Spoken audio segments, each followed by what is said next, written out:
Money laundering case में Robert Vadra से ED कल यानी शनिवार को भी पूछताछ करेगी। इससे पहले वाड्रा से गुरुवार को करीब 10 घंटे पूछताछ की गई थी। यही नहीं, बुधवार को भी रॉबर्ट वाड्रा से करीब 5 घंटे तक पूछताछ हुई थी और जवाबों से संतुष्ट न होने पर ईडी ने उन्हें गुरुवार को बुलाया था। पहले वाड्रा से गुरुवार सुबह 2 घंटे तक पूछताछ हुई। इसके बाद लंच के बाद उनसे फिर पूछताछ शुरू की गई, जो देर रात तक चली। पूछताछ खत्म होने के बाद कांग्रेस महासचिव प्रियंका गांधी अपने पति को लेने ईडी दफ्तर पहुंची और दोनों वहां से अपनी गाड़ी में सवार होकर निकले।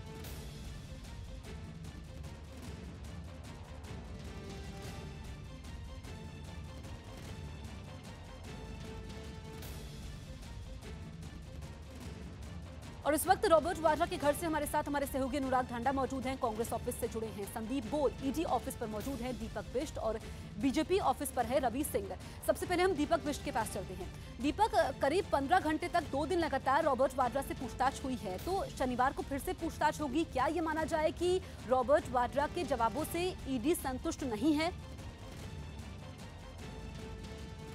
निश्चित तौर पर, क्योंकि रॉबर्ट वाड्रा से लगातार 2 दिन लगातार पूछताछ रही और पूछताछ में कई ऐसे सवाल थे जिनका जवाब उनकी तरफ से संतोषजनक रूप से नहीं दिया गया था और यही वजह थी कि ईडी ने लगातार उनसे सवाल पूछे। देर रात तक उनसे सवालों की जो लिस्ट थी उस पर सवाल किए गए, लेकिन कई ऐसे सवाल थे जिन पर बार बार ईडी के अधिकारी जो है वो दोहरा रहे थे, लेकिन रॉबर्ट की तरफ से कोई ऐसा संतोषजनक जवाब नहीं मिल रहा था। वहीं यही वजह है कि अब शनिवार को एक बार फिर रॉबर्ट वाड्रा जो है ईडी दफ्तर में ईडी अधिकारियों के पास मौजूद रहेंगे, क्योंकि उनके कुछ ऐसी नई चीज़ें और सामने हो सकती हैं जिन पर उनसे सवाल किए जा सकते हैं। लेकिन जिस तरह से अभी तक 2 दिन की पूछताछ हुई है, तो ईडी अधिकारी हालांकि इस पूरे मामले में कुछ ना बताते हुए ये जरूर एक इशारा कर रहे हैं कि अगली जो शनिवार की पूछताछ होगी उसमें काफ़ी कुछ और निकल के आ सकता है। बिल्कुल, हम अनुराग के पास चलते हैं जो कि रॉबर्ट वाड्रा के घर से हमारे साथ जुड़े हैं।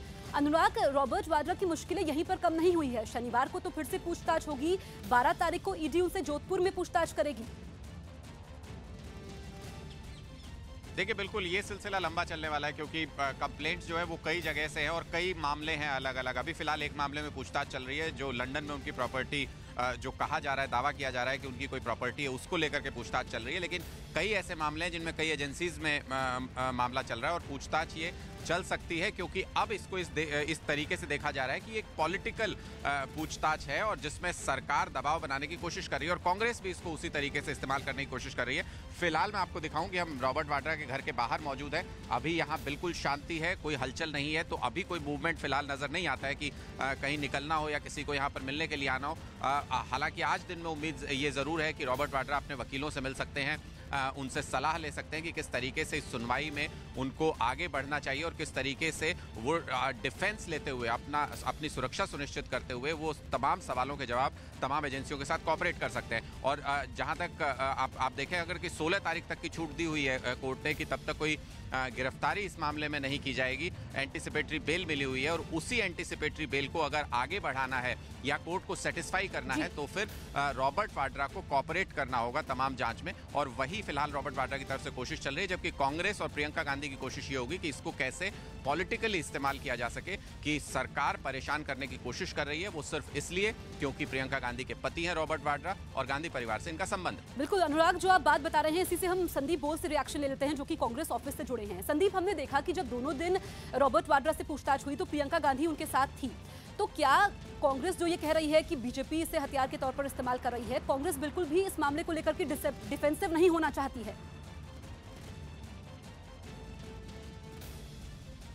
बिल्कुल, देखिए, कांग्रेस अध्यक्ष राहुल गांधी ने पहले ही साफ कर दिया था कि इस वॉर को जो ये लड़ाई जो लड़ रहे हैं उसको जो है वो सीधे तौर पर जो है फ्रंट फुट पे लड़ेंगे। और यही वजह है कि लगातार जब ईडी पूछताछ कर रही थी रॉबर्ट वाड्रा से, उस वक्त भी जो है जिस दिन खुद आधिकारिक तौर पर जो है प्रियंका गांधी को महासचिव का पद लेना था, उस दिन सबसे पहले वो ईडी के दफ्तर में उनको छोड़ के आई और उसके बाद कल जब पूछताछ हुई 10 घंटे की पूछताछ के बाद जो है रॉबर्ट वाड्रा को वो लेने भी गई। सीधे तौर पर एक मैसेज जो है वो दिया जा रहा है बीजेपी को कांग्रेस की तरफ से, और खास तौर पे कि प्रियंका गांधी वाड्रा की तरफ से, क्योंकि लगातार कांग्रेस को जो है घेरा जा रहा है काफ़ी लंबे समय से रॉबर्ट वाड्रा के नाम को लेकर। ऐसे में ये मैसेज देने की कोशिश की है प्रियंका गांधी ने कि वो दोनों फ्रंट को, यानी कि घर का फ्रंट जो है वो और जो पॉलिटिकल फ्रंट है कांग्रेस का, उसमें दोनों तरीके से जो है वो लड़ेंगी और अपने पति के साथ वो सीधे तौर पर कंधे से कंधे मिला के खड़ी हैं। और आप देख सकते हैं कि ये वही पोस्टर है जिन पोस्टर्स को लेकर उसी दिन ये पोस्टर्स लगे थे जिस दिन रॉबर्ट वाड्रा से ईडी ने पूछताछ करनी थी, और उसी दिन जो है उन्होंने शाम को अपना पदभार ग्रहण किया था। तो कह सकते हैं कि प्रियंका गांधी ने इस पूरे मसले को जो है एक मजबूती से जो है रखने की कोशिश कर रही है। और यही वजह है कि जब उनसे सवाल पूछा गया तो उन्होंने ये कहा था कि आपको पता ही है कि क्या हो रहा है। तो एक तरीके से सीधे तौर पर मैसेज देने की कोशिश की है कि प्रियंका गांधी जो है वो ना सिर्फ अपने परिवार के साथ है बल्कि इस पूरी लड़ाई में जो है पॉलिटिकली भी जो है वो संदेश दिया है। रवि सिंह के पास चलते हैं जो बीजेपी ऑफिस से हमारे साथ मौजूद हैं। रवि, तमाम हम बीजेपी नेताओं को सुन रहे थे जो कांग्रेस पर हमलावर हैं, और प्रियंका गांधी को नई जिम्मेदारी मिलने के बाद क्या ये मान लिया जाए कि रॉबर्ट वाड्रा कांग्रेस के लिए वो कमजोर कड़ी बन चुके हैं जिसका फायदा बीजेपी लेना चाहती है चुनावों में? देखिए, ये नई बात नहीं है बीजेपी के लिए। जो रॉबर्ट वाड्रा या विपक्षी पार्टियों के लिए रॉबर्ट वाड्रा जो है कमजोर कड़ी होना, ये नई बात नहीं है, क्योंकि आपको याद होगा कि 2012 में भी अरविंद केजरीवाल की आम आदमी पार्टी ने भी रॉबर्ट वाड्रा पर भ्रष्टाचार के तमाम आरोप लगाए थे। लेकिन क्योंकि राजनीतिक समीकरण इस समय बदले हुए हैं, इसलिए आम आदमी पार्टी के सुर भी बदल गए हैं। लेकिन सबसे बड़ी बात यह है कि 2014 में जब आम इलेक्शन होने वाले थे और उस समय जो तमाम रैलियां हो रही थी, बीजेपी के तमाम जो नेता हैं वो रॉबर्ट वाड्रा पर लगातार अटैकिंग मोड में थे, और यही रणनीति कुछ इस बार भी 2019 में भी देखने को मिल रही है। परिवारवाद और भ्रष्टाचार दो ऐसे मुद्दे हैं जिस पर बीजेपी कांग्रेस पर अटैक करना चाह रही है, और यही वजह है कि ईडी में लगातार जो पूछताछ चल रही है। हालांकि बीजेपी ने जब राहुल गांधी की कल एक सभा चल रही थी जवाहरलाल नेहरू स्टेडियम में, उसके अलावा बीजेपी की यहाँ पर प्रेस कॉन्फ्रेंस के जरिए हालांकि अटैक जो हमला बोला था रॉबर्ट वाड्रा पर, लेकिन निशाने पर कांग्रेस ही थी। यानी कि 2019 का चुनाव किस तरीके से रणनीति बनाया जाए, रॉबर्ट वाड्रा को किस तरीके से। तो टाइमिंग को लेकर के भी सवाल खड़े उठाए जा रहे हैं। फिलहाल आप चारों हमारे साथ बने रहिए, वापस आपके पास हम लौटेंगे।